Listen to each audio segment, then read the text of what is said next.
It's quite a lovely Jackson Pollock, isn't it? Yes, it is. What does it say to you?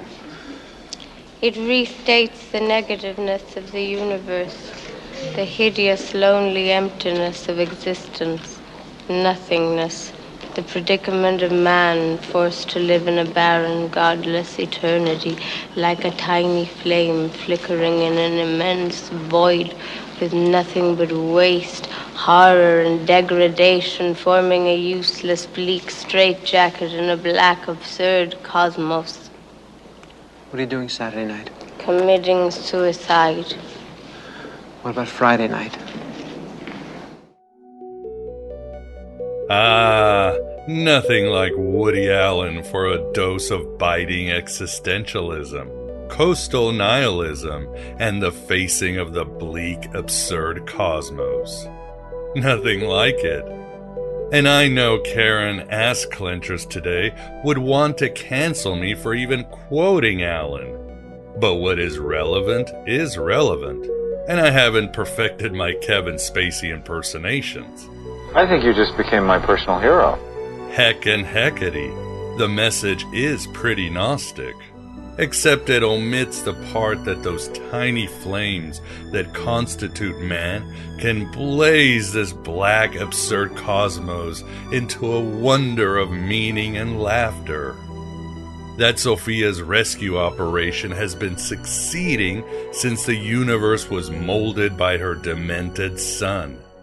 That those who want to awaken into an expanded, immortal sense of consciousness can do so.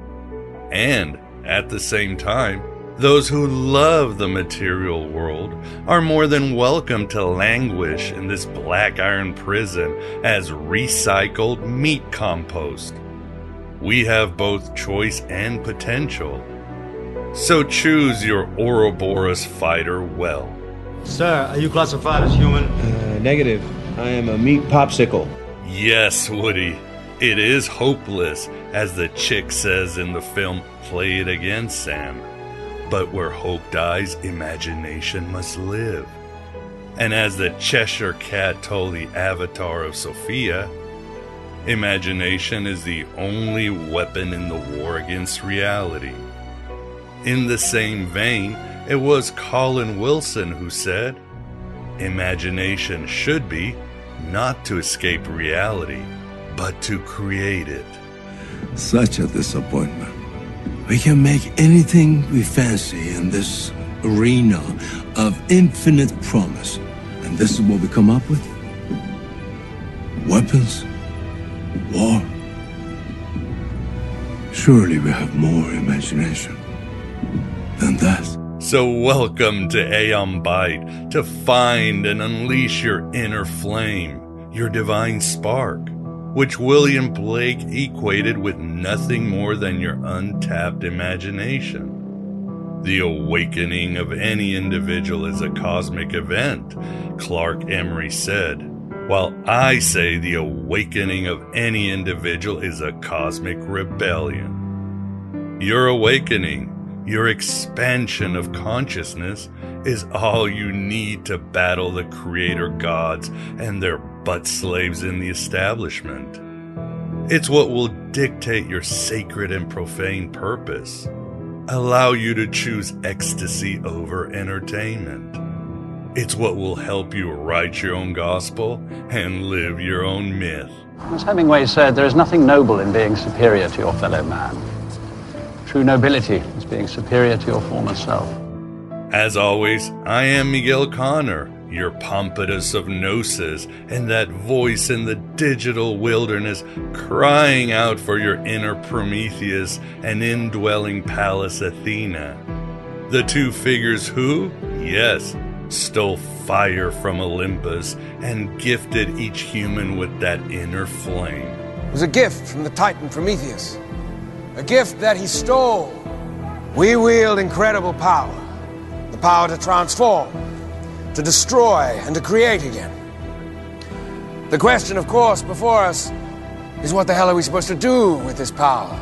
Or more importantly, one should ask, what are we allowed to do with this power? Without a doubt, there is a lot of horror in this black, absurd cosmos. and certainly much confusion in this age of Hermes, where civilization is collapsing under 1,000 apocalypses. Many still struggle in understanding evil, suffering, and what in Odin's dingleberries is the supernatural. He who questions training only trains himself at asking questions. What? Worry not, for Aeon Byte continues to pave a way for that middle path between orthodoxy and scientism. This episode is a strong underscore. Materializing at the virtual Alexandria, we again have the infernal pleasure of being joined by Anthony Tyler to discuss his new book, Hunt Manual. The work is preggers with data and philosophy on both supernatural and carnal evil, from demons to serial killers, yet provides nuanced explanations that strike at the heart of gnosis.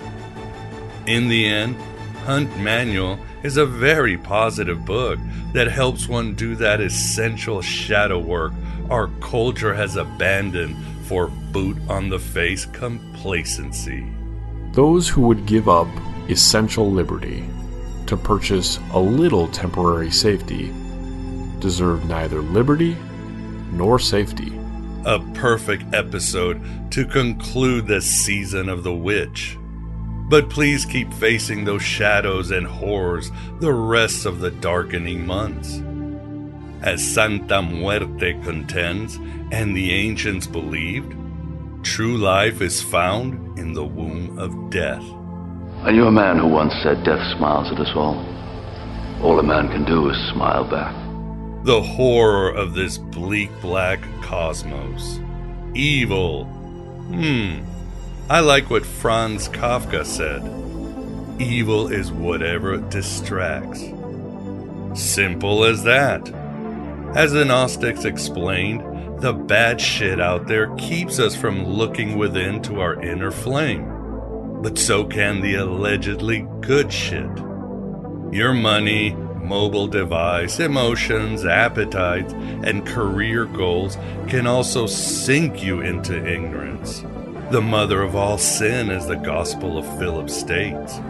Sink you just as much as fear, dark spirits, or authoritarian governments. People should not be afraid of their governments. Governments should be afraid of their people.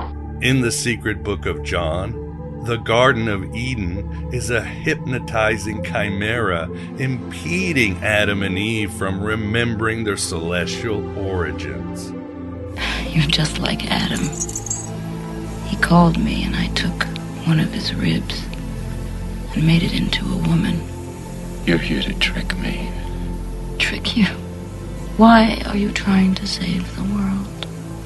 What arrogance to think you can save the world. The world doesn't have to be saved. Save yourself. Evil is whatever distracts. And play that again, Sam, and again, and again. Don't get distracted. Don't forget, as Jung said, that you came to this world not to be good, but to be yourself, which is a fully awakened and imaginative being brimming with game-changing purpose. Don't be like the meat sacks out there who want power, which, according to Jung, is nothing more than the opposite of good. Orthodox religions ask, how did evil come into the world? Gnosticism asks, how did good come into the world? Simple. It came when you arrived. It exploded as you woke up. For you are the all who, like Adam and Eve, simply forgot. The divine does not reach out to us from a cosmic beyond. It breathes from within. If the body shells the soul, and the soul is divine ground, then God is earth. God is us. God is all around. These are indeed Gnostic times, but as I keep saying, eternity hasn't gone anywhere. It's there for your taking because, and as the Gospel of Thomas says, it's both inside and outside of you, spread across the earth. To help you, to give you some sanity hacks, I recently published a short but potent book called 10 Snackable Meditations. Leverage tried and true spiritual / wellness exercises from across the world. Some take minutes to master and renew your mental state for 24 hours. From ancient Buddhism to mystic Islam to modern psychology, find what works for you and only you. The work includes the prison cell meditation from Damien Eccles and Gurdjieff's self-remembering exercise. The feedback has been tremendous. 10 snackable meditations might be the effective toolbox next time your workday goes south. You rumble with your family, or you're stuck in traffic and the archons whisper in your ear to start giving up. Or maybe you just need an extra pleroma sauce before your next workout, ritual, or therapy session. And these sometimes feel miles away. Info on the show notes or go to my homepage. Check it out. If I don't finish my meditation, I tend to get a little cranky. Take care now. Bye-bye then. While I'm shilling a bit, a reminder I'm offering voiceover services for any commercial, audiobook, podcast, documentary, or even video game that needs some astral audio with down-to-earth professionalism. Let us end with a counterbalance to the Woody Allen intro. It's from the series Midnight Mass, which was simply amazing and reminded me how damn occult the Roman Catholic service is.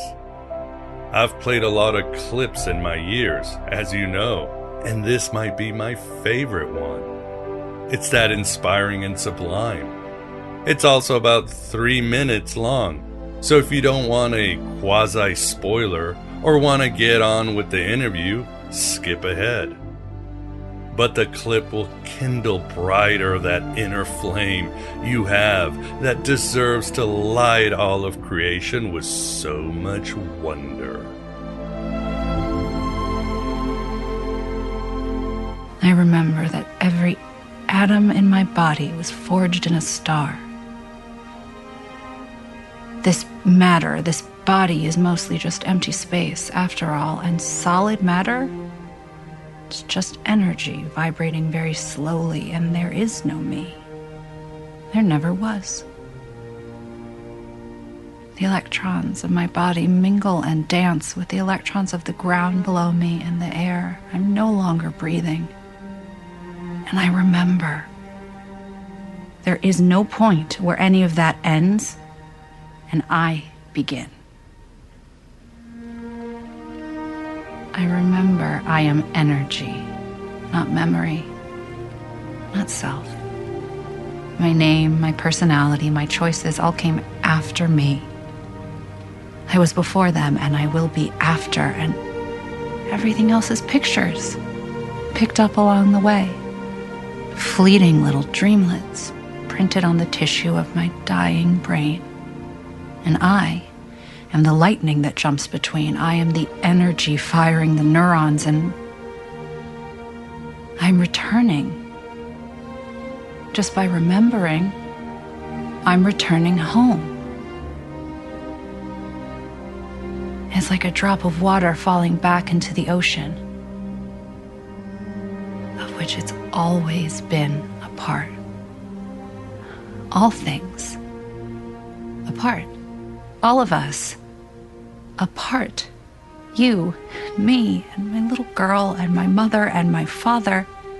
Everyone who's ever been. Every plant, every animal, every atom, every star, every galaxy. All of it. More galaxies in the universe than grains of sand on the beach, and that's what we're talking about when we say God. The One. The cosmos and its infinite dreams. We are the cosmos dreaming of itself. It's simply a dream that I think is my life every time. But I'll forget this. I always do. I always forget my dreams. But now, in this split second, in the moment I remember, the instant I remember, I comprehend everything at once. There is no time. There is no death. Life is a dream. It's a wish. Made again and again and again and again and again and again and on into eternity. And I am all of it. I am everything. I am all. I am that I am.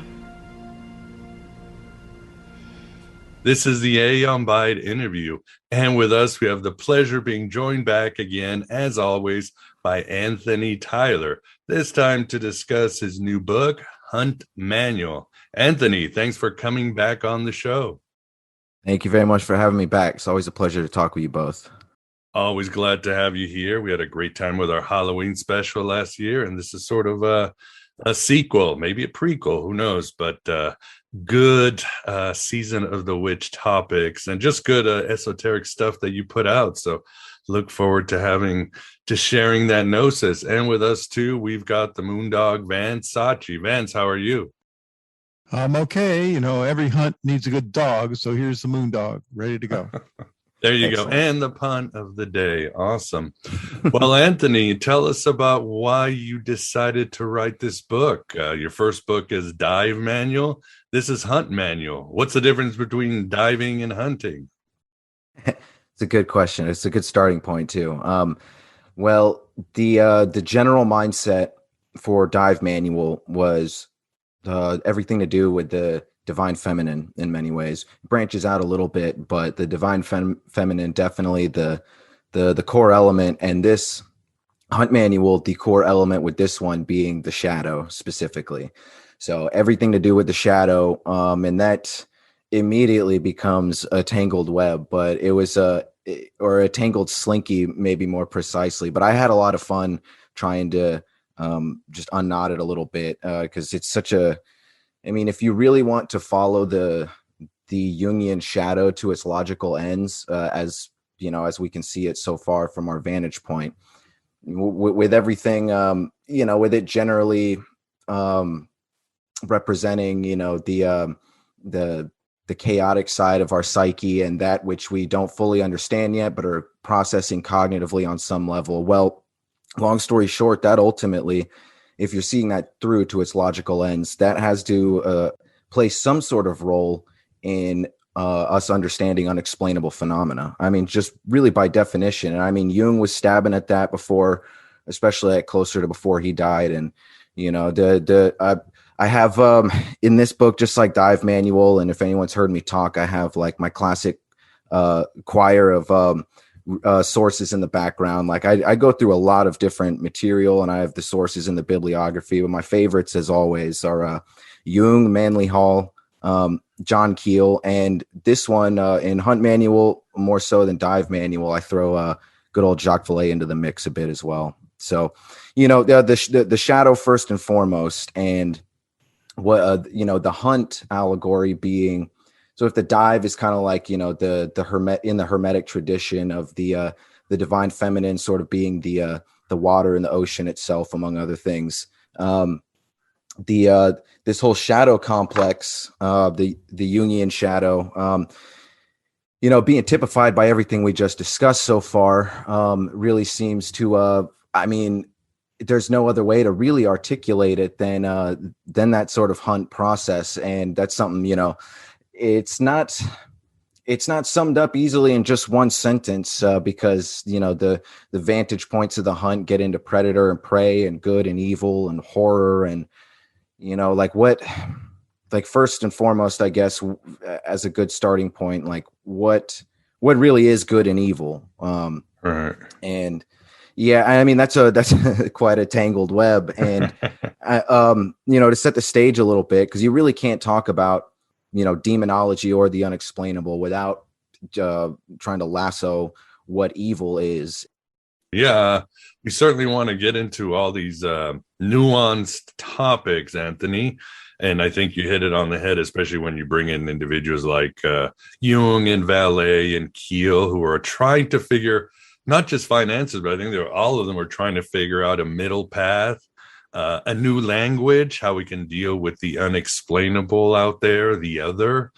And your book definitely hits all the high marks when it comes to this. And in Dive Manual, it's more autobiographical because you talk about your life and your journey from Alaska to California and all that. This one, it is also about Anthony, but I think you're kind of letting your own shadow have fun, aren't you? Because it sort of starts with this narrative, this cabin in the wood that continues throughout the whole book. Yeah, absolutely. So kind of following with I guess it's almost like a Socratic dialogue sort of narrative in a way where I'm talking to the reader throughout. We start out in this classical cabin in the woods, Evil Dead sort of motif. Right. And you have amnesia. You don't really know where you are. And the only things that really become quickly obvious are all the dangers around in the wilderness. And you got to essentially figure out, first you got to figure out if you're going to trust me or not. And then you got to figure out how to navigate your way out of the wilderness. And how to get around all the beasts out there, and maybe some of the lunatics that have lost their minds in the wilderness. And so all of that essentially is an allegory, a working allegory for what a Fortean investigator once called the Goblin universe. That's a good setting stage piece too.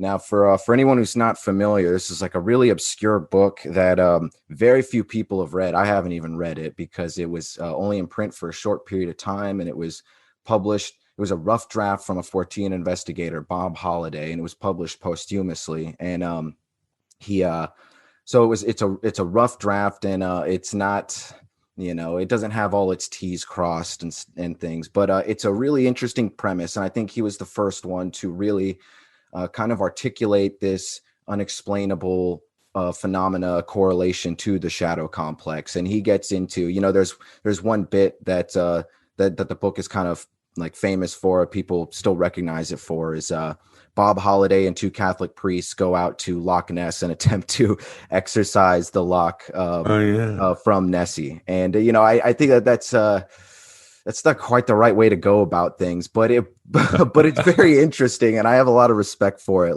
And especially because they went out there as an experiment, they weren't really sure it was going to work either. But what they're really getting at is we'll go down the rabbit hole real quick. But if archetypes are these biological correlates to the existence, ways we internalize forces of the cosmos, essentially, and memes are the way that we exchange those archetypes, and memes are viral by their nature. Sentience is a different story, and that's kind of each person's own path to decide for themselves. But in terms of autonomy, the viral nature of these things in and of themselves starts to lend credit to the sense of autonomy. And when you start to because here's the other thing is me personally, I don't think that there has ever been a monster in Loch Ness, but it's very interesting.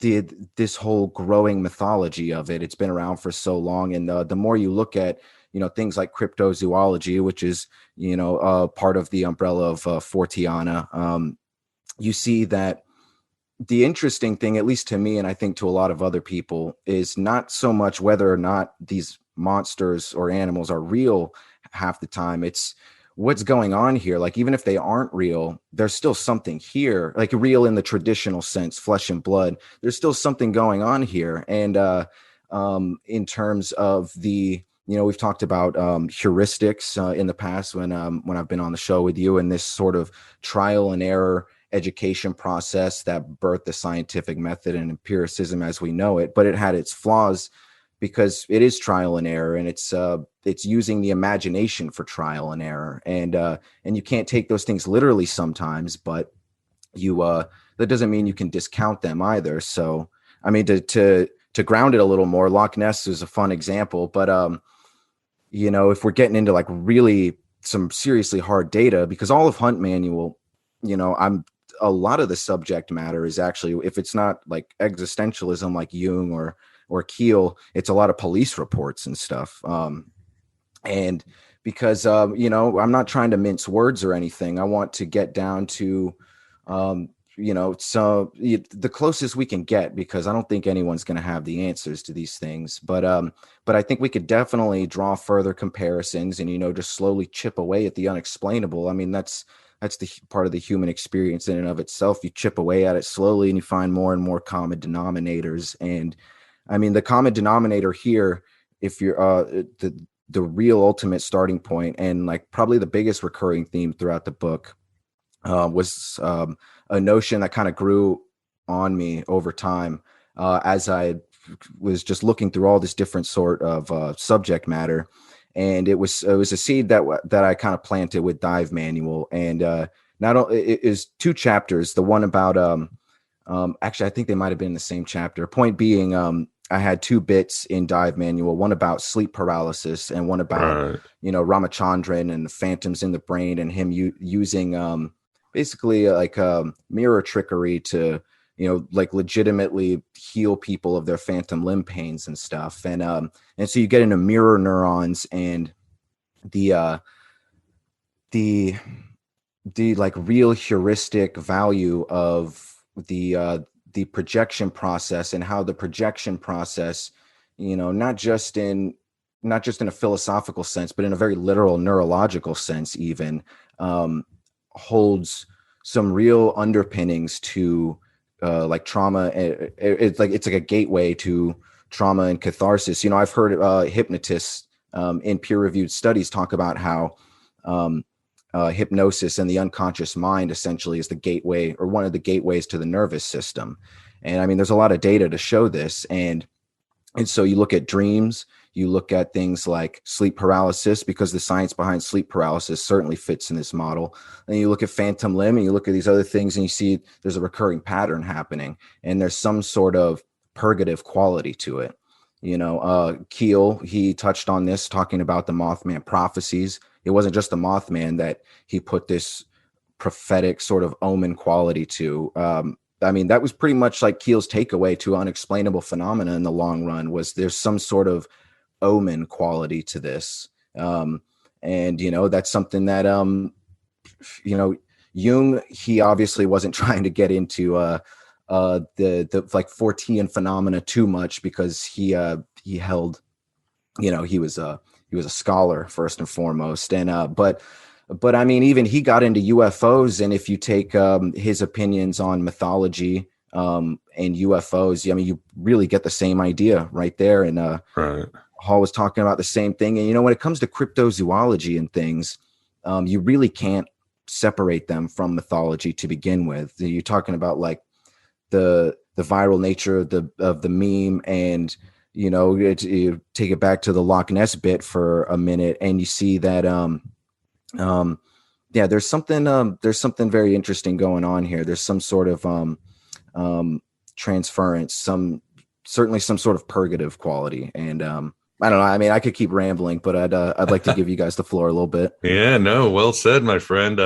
And you are right in all of this. And I mean, speaking of Jung, it's and I keep repeating this, especially during Halloween, but he talking about UFOs, he said, yes, they are projections, but they are kinetic. In other words, UFOs appear on radars. They can be seen. So there's an interactive idea that we're projecting, but we're also dealing with this otherness that's out there. And I know this is, it's nuanced, but your book really tries to understand this, how it's happening. And of course, Keel with his ideas of the super spectrum and these otherness that's out there. And it's almost, there was a book I'm reading by James True, and he has a great chapter on demons. And he says demons are basically algorithms. We have to be connected to the space to the certain computer system in our lives. And these algorithms, we interact with them and we give them power. We give them code. They give us code, and they can appear in different ways and affect us different ways, especially how we see reality. So it's really fascinating. But maybe to go back, so the audience understands well as we continue, you say heuristic. Maybe could you clarify? Because again, I remember from our last interview, and you mentioned this in this interview too, in Hunt Manual, you talk about the idea that porcupines don't shoot their needles. How is it? Maybe explain more about what is heuristic. Yeah, absolutely. So yeah, the two easy, quick examples would be the porcupine example you just gave. I mean, there's still a lot of people to this day that do think porcupines shoot their quills. And I mean, the general takeaway is, even though that's not a literal truth, you'd fail that answer on the test. If it keeps you further away from porcupines, then you might be better off for it. And, there's a lot, especially if you look at, just human history, there's so many, more than you could ever conceive, examples of heuristic education. And, people thought, like, especially in the medical field, I mean, that's where the medical field comes from. But, another easy example, like, people used to think that you could pick up disease from smell. And I mean, it doesn't really work like that, unless it's like chemical warfare potentially. But it's the same principle. Like, you might stay further away from something that could get you sick. And in the long run, there are a lot of, I mean, this is essentially the definition of mysticism and, religious phenomena. And that's not where the trail of breadcrumbs ends. But you have to take, like, if we're going to understand any of this stuff, we have to understand that the first and biggest common denominator is the human experience. We're all working with the same brains here, even if they might be slightly different. And, that's why I like, like Jungian psychology so much, because it's just looking to be as reductionary as possible, not to keep it there, but to just find a good starting point. And yeah, that's and I mean, so we really can't progress in certain ways. The scientific method can only get us so far. It can do the things that it's currently doing, and we see that it has these major limitations, just because of not because it's imperfect. It's just another tool in the belt. And one thing that you look at, or one thing that you slowly, I don't know, at least dawned on me, especially after writing this book, is that there is definitely an undeniable threshold between the subjective and the objective, there, where some lines really get blurred. And I think that that example you gave with James True talking about the algorithms and things, I think that's a really rational way to put it, because I think that if nothing else, there's some serious legitimacy to that. I mean, you could take it as far as you want in your own personal beliefs, but if we're just getting down to the nitty gritty, there are definitely things floating around. Essentially, there's information that we can interact with. And I think, the idea that the unconscious mind and is a gateway to the nervous system, and that we kind of engage with that faucet tap with our states of consciousness. I think that's a major starting point for unexplainable phenomena and the shadow as we know it. Exactly. And even something that I've said, I've quoted Jung. He said that archetypes are quasi-conscious. They can't have some sort of agency once they, again, like an algorithm, find you and interact with reality for whatever's going on, the cosmic individuation, who knows? But you yourself write to that Jung himself considered the archetypes to be autonomous. They were self-contained and self-directed. So that definitely brings a lot of, it can bring a lot of unexplained things in our lives. Absolutely. Yeah. And it's they're certainly autonomous, if nothing else. I mean, good and evil in and of itself, as I try to break down in the book as clearly as possible. I mean, it really seems that just from like an Occam's razor point of view, good and evil doesn't exist on the objective level that some people like to think it does. But to say that it is irrelevant in the human experience is also like equally preposterous. And Yeah, there's some sort of living mythology happening, and this gets into the idea, really. So like good and evil being major, I don't know, they're like really resolute fixtures because of the things that I just said there. And so if you kind of like follow that logic through, this really gets us to things like tulpas and egregors. And and to me, I think maybe some people might think that might consider this reductionary or something, but I think I've done plenty of legwork in Hunt Manual and even Dive Manual a bit to show that this is definitely part of the equation. The idea that this unexplainable phenomena, I don't think it's purely coming from just exclusively from the human psyche, but as Vallee said, there's a completion of a circuit happening. It's like if a UFO crashes in the forest and no one's around to see it, does it really crash? I'm not convinced it does, but I don't think that it's I don't think that it's just a hallucination either.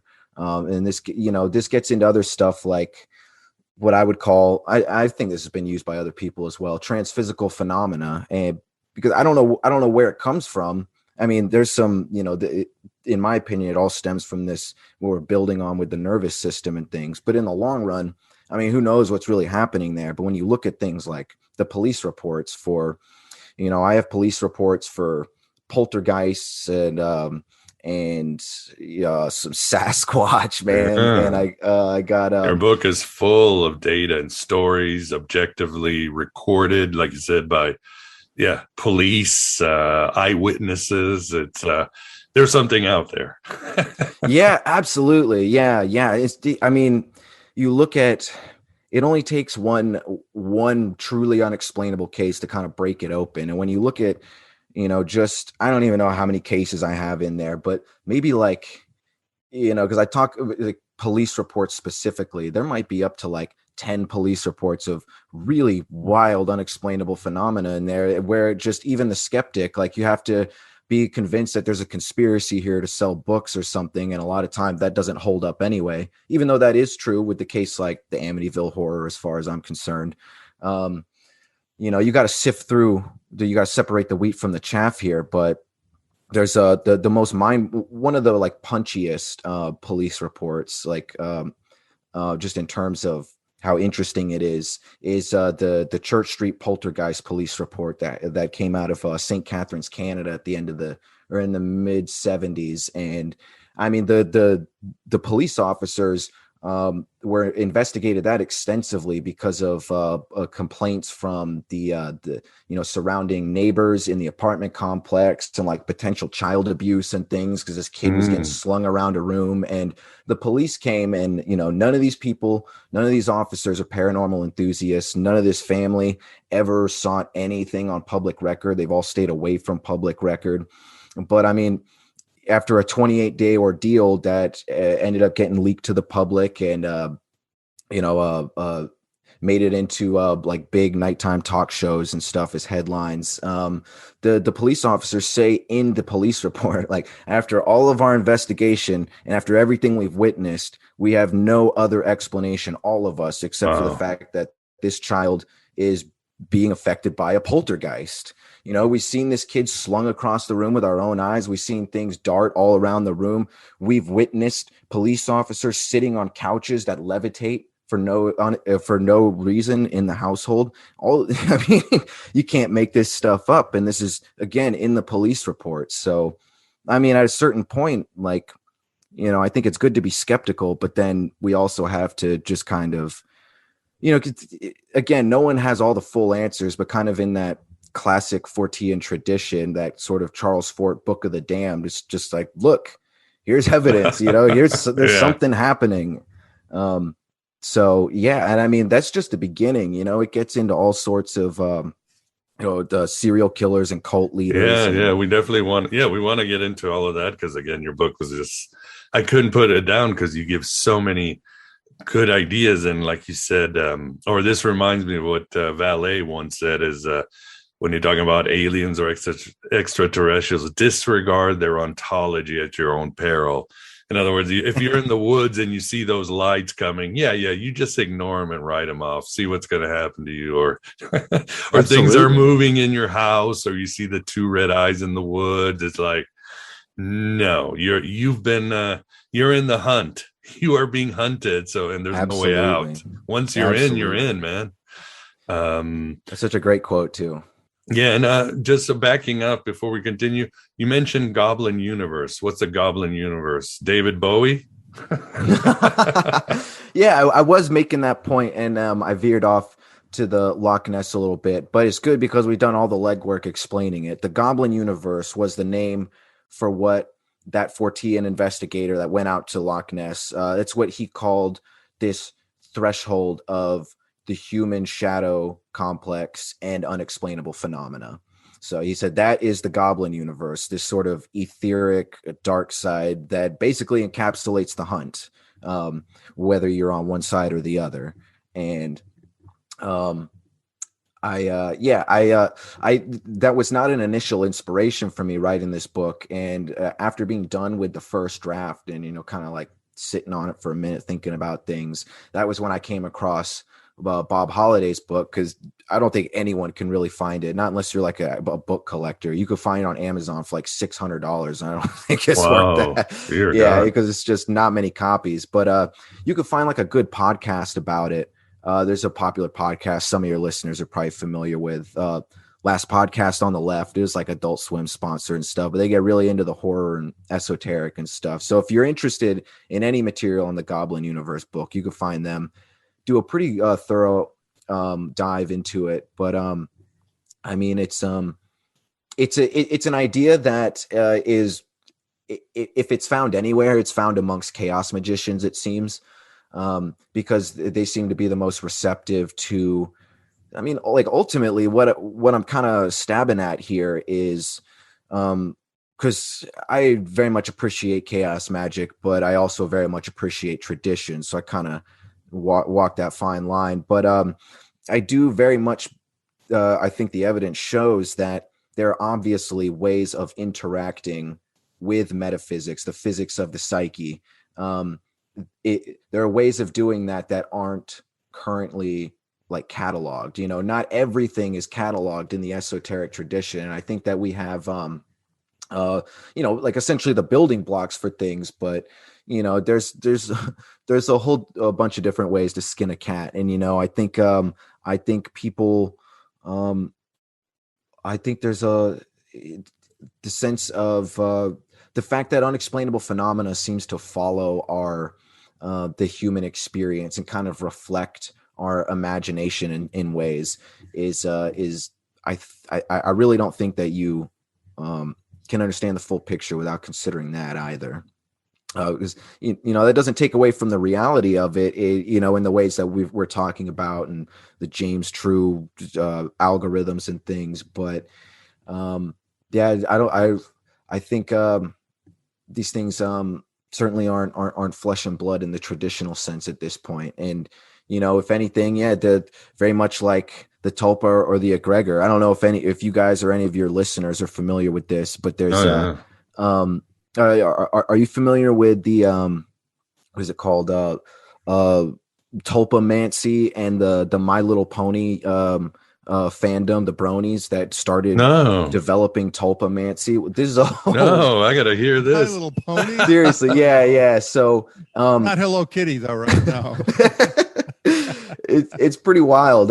This is like, so tulpamancy as a thing being, like the thought forms that we cultivate and create, like put inertia behind, and they eventually become these magical vessels, like proverbial bottles for a genie, essentially. You could put it like that. And but really where this is like a very esoteric tradition, obviously, but where this comes where this has taken any sort of like mainstream momentum at all is some years ago, like after 2010 or something, fairly recent, the subreddit of tulpamancy snowballed out of the brony fandom, where just people were, I'm very serious, people were legitimately trying to create very, very legitimate metaphysical beings out of the different characters from the universe. And I don't understand why they would have chosen that of all things.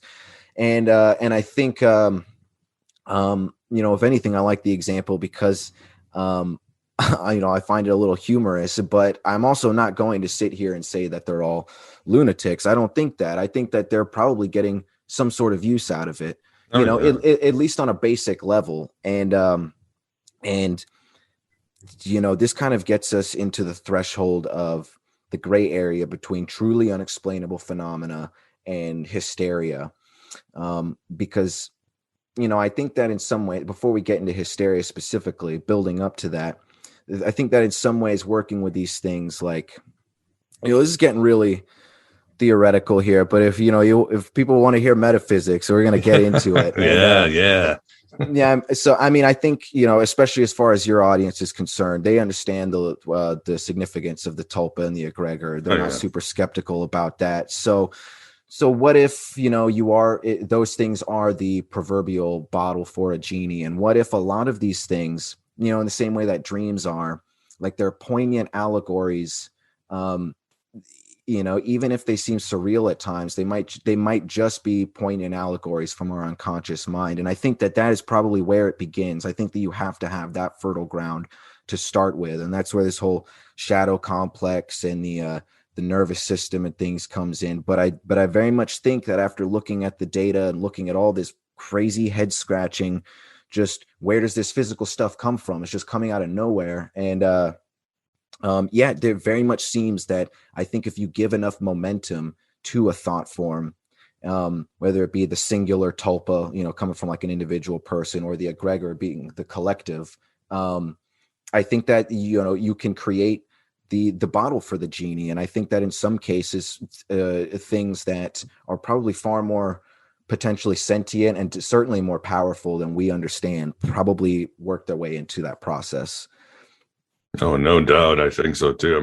There's so many ways we can go at it, but they all start to make sense. And Hunt Manual really tries to put it together. Again, we're talking also shadow projections can easily become tulpa or egregores. And then, of course, your book talks about mental disease. And, if we can have a laughing pandemic, or, mental diseases are contagious, nervous tics, all that. That's been documented at science. So reality could be a shared mental disease right now that you and I are experiencing in Vance. That would be completely scientific, because again, mental diseases can be passed. You just talk about memes. Richard Dawkins did a lot of great work on that, how ideas are viruses and act like viruses. They can take over like the coronavirus.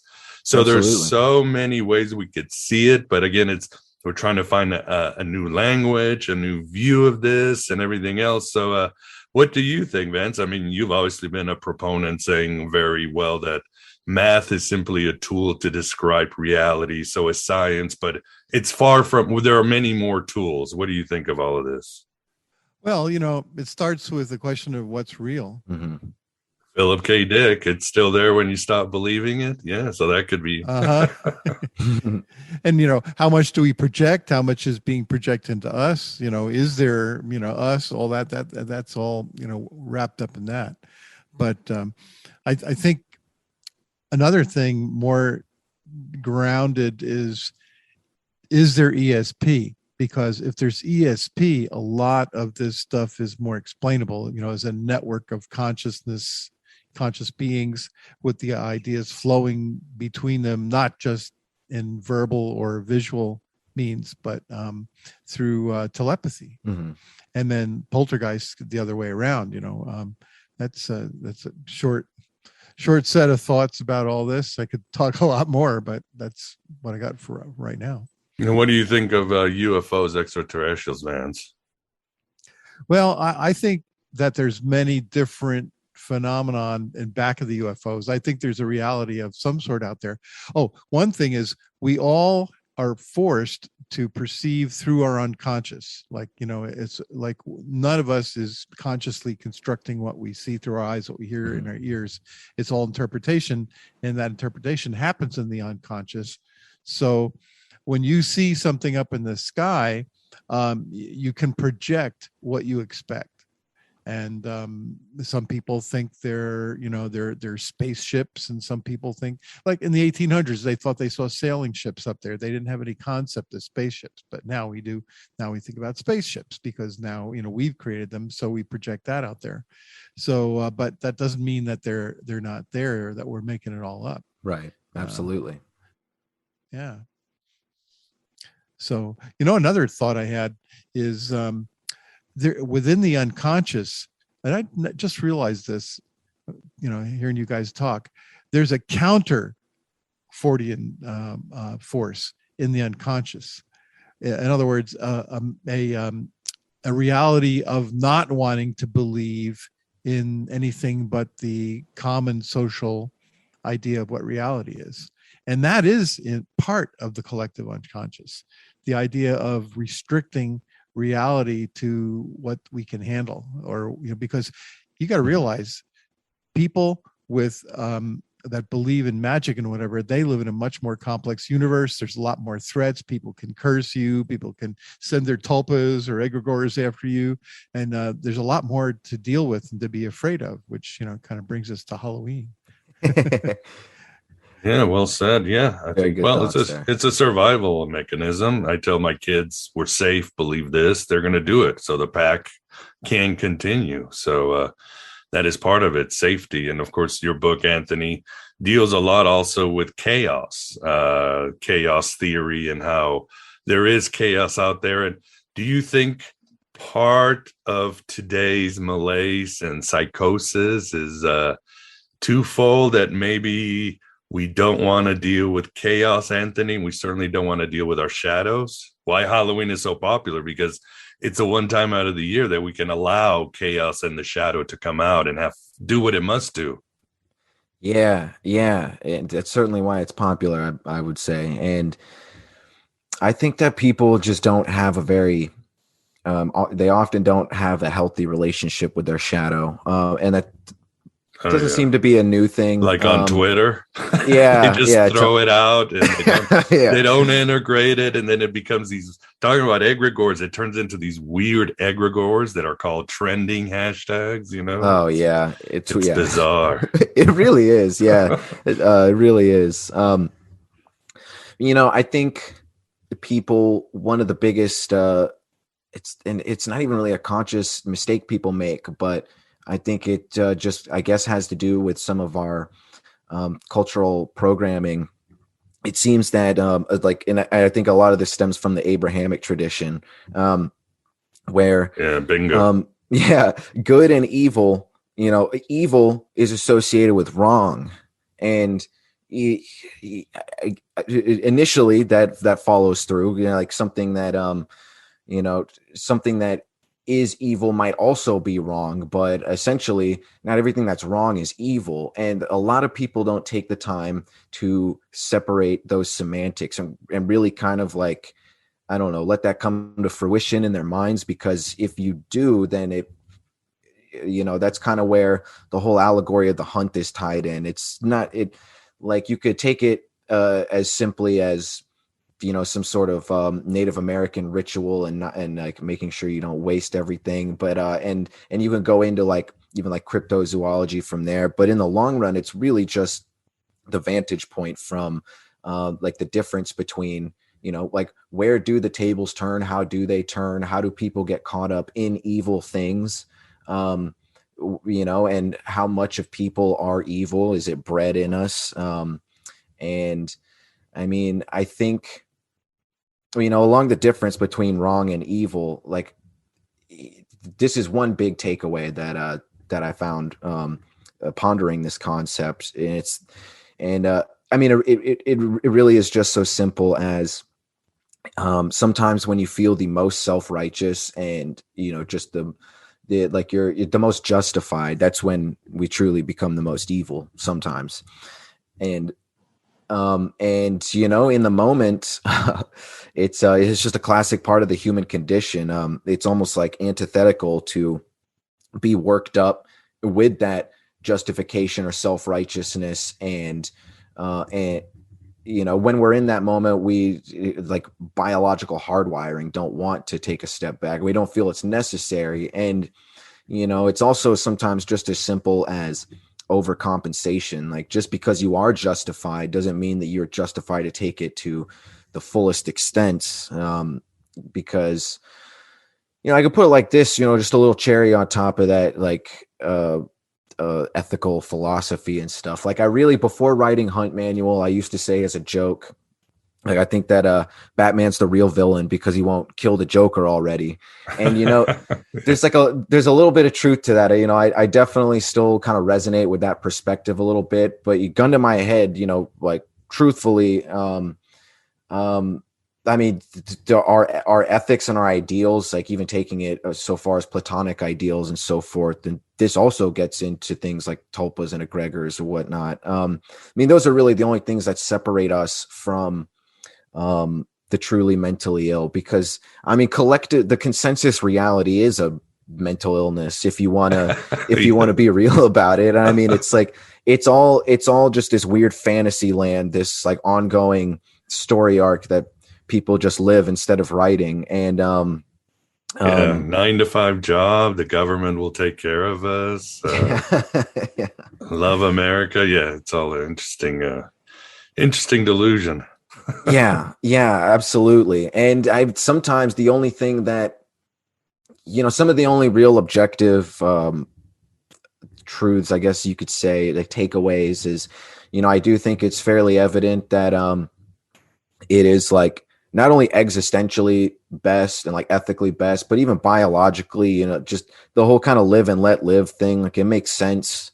You don't want to, just like let yourself flourish and try to let other people flourish. But there's definitely times where you can't just simply be peaceful. Sometimes you got to take up arms, and that adds a whole complication to metaphysics. And that's, I mean, among other things, that's why martial arts, the philosophy of martial arts, aside from the practice, or in addition to the practice, is really useful. And I think I don't know, I think people really are not used to what the shadow contains. Once they don't do any quote unquote shadow work, they're not used to what their shadow is dealing with, what it holds, because you're never going to have the reins on it, but you can at least develop a rapport with it, so to speak, a rapport with your psyche. And from there you can, your shadow can either be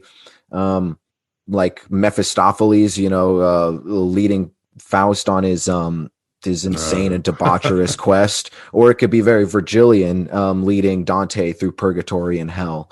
And but the shadow certainly is not inherently evil, and people really want to, I think, unconsciously equate that, and they're really concerned about all these things, and they think that if they do any of that quote unquote shadow work, it's going to be evil without them knowing, or like they're going to be tricked, or all of that is the shadow fucking with you. Like, you're in if you're having those thoughts, you're already in a losing battle, and you really need to like stop and assess and think about the ontology of your own thoughts and disposition. Maybe some people's shadow is actually the nice guy and the good guy, and they're Absolutely. the right. In fact, maybe sometimes people's they suppress their good parts because maybe they were hurt by being kind one time, and they learned heuristically that the kindness doesn't pay, and therefore they become ruthless and they get joy out of the power, and so that becomes their normal self, and the shadow is that other part. Definitely. Yeah. The shadow could be the part of you that you wanted to be a conductor or a politician or a priest, and that got suppressed, and there's that hero still inside of you wanting to come out, and you became I don't know, something, you became a lawyer or a journalist, something really unethical.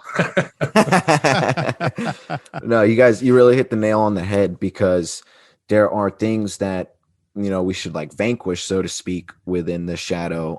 But that's part of the whole discernment. That's why you can't be overzealous or just like fully emboldened with like limitless self-righteousness, because if you just go hacking away, you're gonna be indiscriminate, with the good and the bad, that you're trying to, because there are those like what you would call like the wounded child archetype. Those are the things that kind of lurk in the shadow as well, the things that you've abandoned for those, the Vance articulated it very well. And that really reminds me of that feels like a very natural segue into like serial killers and cult leaders, because I think that people's fascination with true crime, myself included, is definitely indicative of shadow work. And I think that the shadow will find its way out one way or the other. And a lot of people are just, they're able to kind of satiate it through their interests, whether it be true crime or watching horror movies or things. And then sometimes if it becomes really really something that you really need to process, then you might start having a dream about it. Maybe those are recurring dreams. Maybe you'll start experiencing some sleep paralysis to purge that tension unconsciously. And then maybe, things build up. Then you might start experiencing some strange paranormal phenomena. Maybe you might, see a Sasquatch like looking out your window or something, but with the serial killers, we'll start there. That was kind of like, so my dad is, he is about to retire as a detective for the Anchorage Police Department up in Alaska. And he was he works in financial crimes and things, but, so I've always been interested in true crime, and he actually, he worked a little bit on, some of your audience will have fun, this rabbit hole here. He helped, he was one of the many people who helped break the case of one of the more notorious serial killers in modern true crime, Israel Keys. Really? Wow. Yeah. Keys was a guy who was pretty unfortunately good at what he did, because he lived in Alaska, right where I was going at the time, where I was going at the end of middle school, going into high school and things like that. And he never killed in Alaska, but he would travel to other states, and he would go and pick up a car, or rent a car in a different state, and then he'd drive to another state and abduct a person, and then drive to another state and kill them, and then drive to one more state and bury the body. So he's good at covering his tracks. And he also stashed murder kits of cash that he got from bank robberies and lubed up guns that you could just pull out of the ground like Barry Treasure style and go on killing sprees, or not technically sprees, but do his murder thing. And so eventually he just, as they all do, they start to slowly lose their minds more and more, and they just get to that point where they don't seem to care at all. They go into like quote unquote berserker mode. And Israel Keys abducted a coffee barista teenager in Anchorage. And so that was on his home turf, and that really brought the whole house of cards down. And my dad polygraphed the teenage barista he abducted. My dad polygraphed her father and her boyfriend. And he also worked on the tip line with a bunch of other people, talking to psychics and everybody else that had any sort of tip to toss in. And then he also helped, again, as one of many people, because he was, was financial related. Keys ended up trying to get a ransom, even though he had already killed the girl.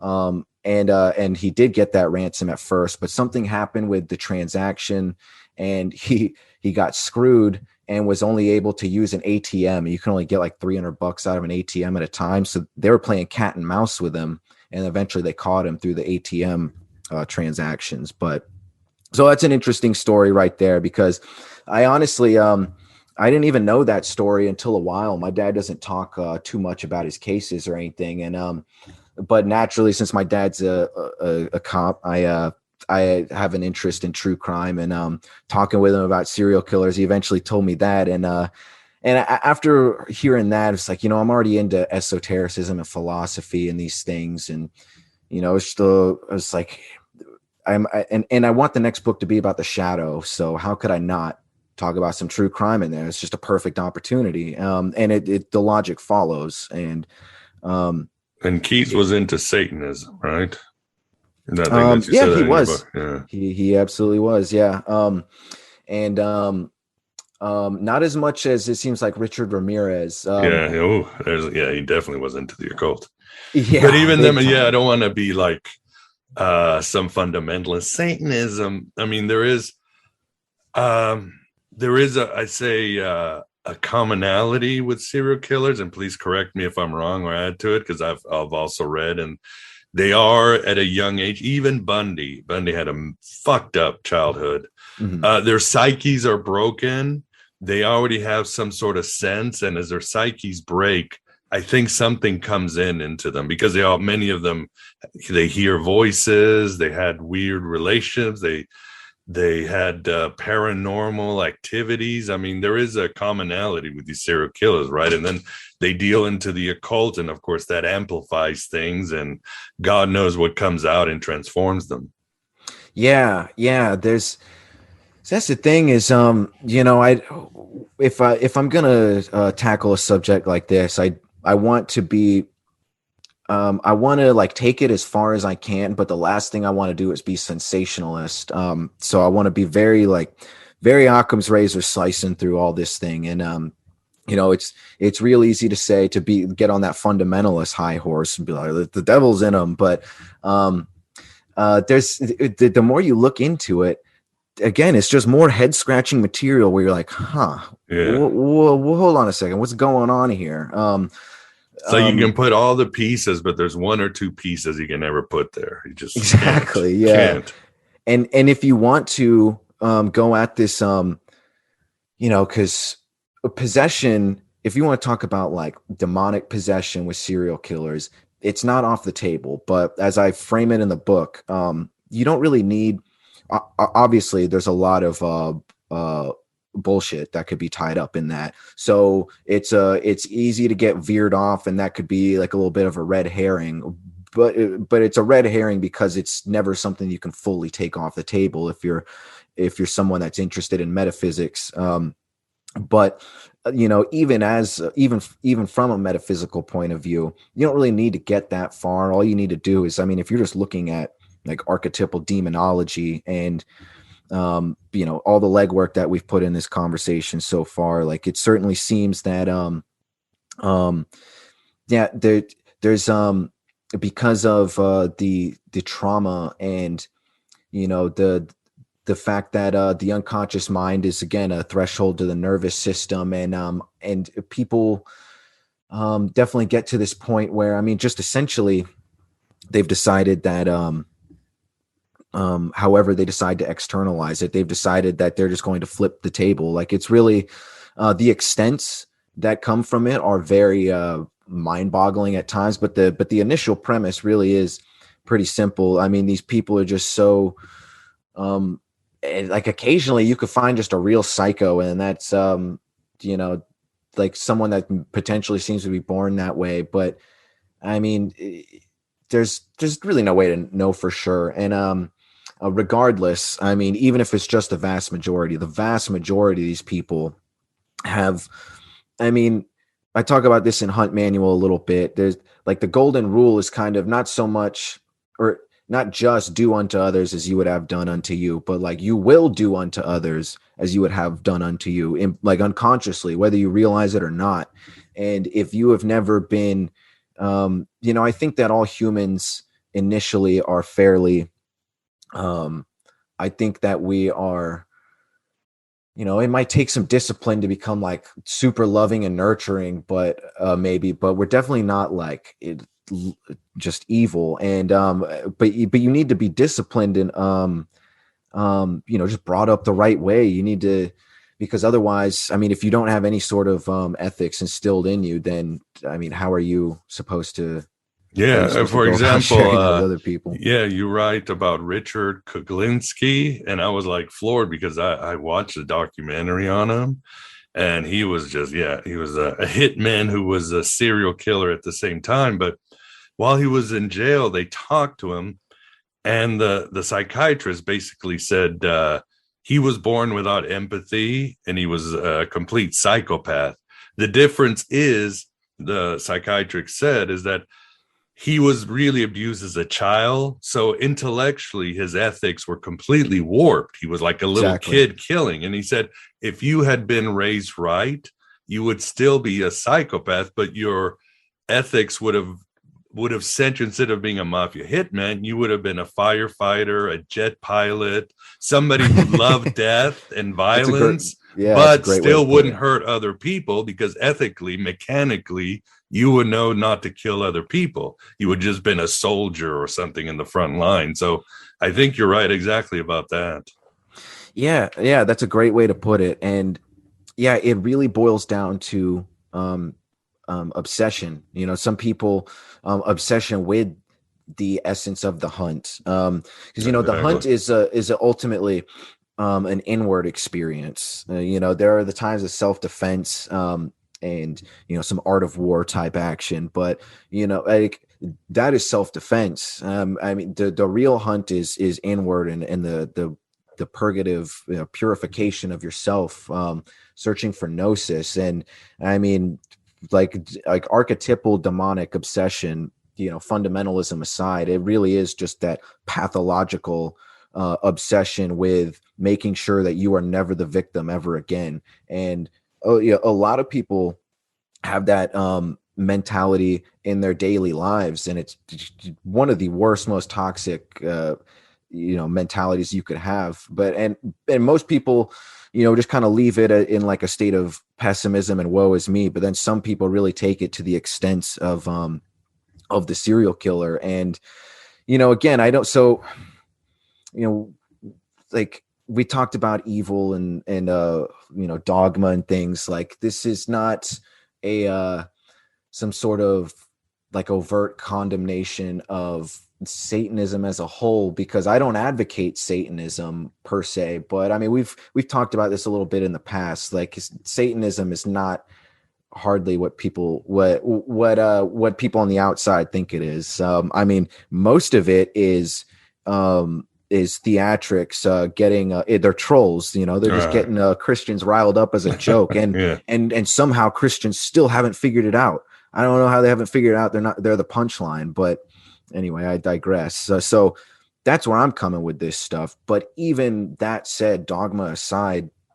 the vantage point of the hunt, if we can see just demonstrably, like even in the historical record, that evil is not like a truly objective thing, you know, you could just see that in the animal kingdom. I really don't think that we can say that these things, you know, these algorithms that we're interlocking with sometimes, I don't think that you can call these things evil either. Sometimes they could very well be evil from our vantage point, but I really don't think at this point that they're any more evil than the lion taking down the antelope. And I think, if anything, it's just our due diligence to make sure that we don't get wrapped up in those positions. And if we do, we should be as prepared as we can to deal with it. We are at the end. Anthony, before we go, where can people find Hunt Manual or more about you? You can go to my website, divemind.net, and you can find pretty much anything I got going on, whether it be the current chats or interviews I've done. You can find links to Dive Manual and Hunt Manual there. And you can find some excerpts of some written material. You could also, if you want to link up, you can find me on Twitter or Facebook. Just Anthony Tyler. Pretty easy to find. I got Hunt Manual and Dive Manual in the description, you know, just easy to narrow down. And thank you anybody for listening. Thank you guys both so much for having me on. This is a lot of fun. It's fun every time. You guys are awesome. Oh no, we really enjoyed it. And Vance, thanks for keeping us company. Oh, you don't have to thank me. It was a lot of fun hanging out with Anthony and you, Miguel. So we're ready for the hunt now. There you go, buddy. Yeah. All right, Anthony. Always great. And we look forward to our next time. Yeah, likewise. Thank you and take care. And there you have it, oh you shining crazy diamonds. Anthony always brings out shadows for integration. So important. In our second part, Anthony will deconstruct the template of the cult leader. We'll go deeper into the concept of evil and also deconstruct the template of the serial killer and its ties to MKUltra. Then we'll pivot to Jung's answer to Job, to understand both God and Satan as archetypes and forces. Anthony will grant pointers on doing your own shadow work, and we'll cover the phenomena of Bigfoot and UFOs. And yes, we share on some of our favorite recent horror movies, and much more. So please support for the full shadow encounter, and it does help grow this Red Pill cafeteria. Only $6.99 a lunar cycle, or whatever you want to pledge on Patreon. You can now subscribe to the easy-to-use private RSS feed from RedCircle. No matter where you subscribe, it will cost you about $1 per episode, and that's a deal of many lifetimes. Membership to AB Prime or Patreon mid-levels includes full access to more than 500 quality shows. You'll get an invitation to the Inner Sanctum of Gnosis Facebook group and my Discord channel. Even support in the form of some shekel donations to PayPal or the US mail really helps. There is also a link on the show notes if you want to donate via Stripe now, a tip. I also have the merch store and an Amazon wish list if you want to help there. Finding Hermes is going strong, and so are our virtual Alexandria exclusive private meetings that include exercises loyal to the ancient Gnostics and a monthly intimate Q&A. If you want to understand and experience Gnosticism in its full impact and liberating secrets, become an official citizen of the virtual Alexandria. I've recently done presentations on Abraxas, the Jungian inner journey, the secrets of the serpent Gnostics, and why we live in Gnostic times. Whew, I know that's a lot, but I gotta stay spread out as I dodge archons and their projections. I'm also on Rockfin if crypto is your bag. If you need help with all of these choices, just message my ass. I'm always here to help, and I truly appreciate your help. Thanks for being here. Thanks for being yourself, your true self, here in the desert of the real. Hello and goodbye, as always.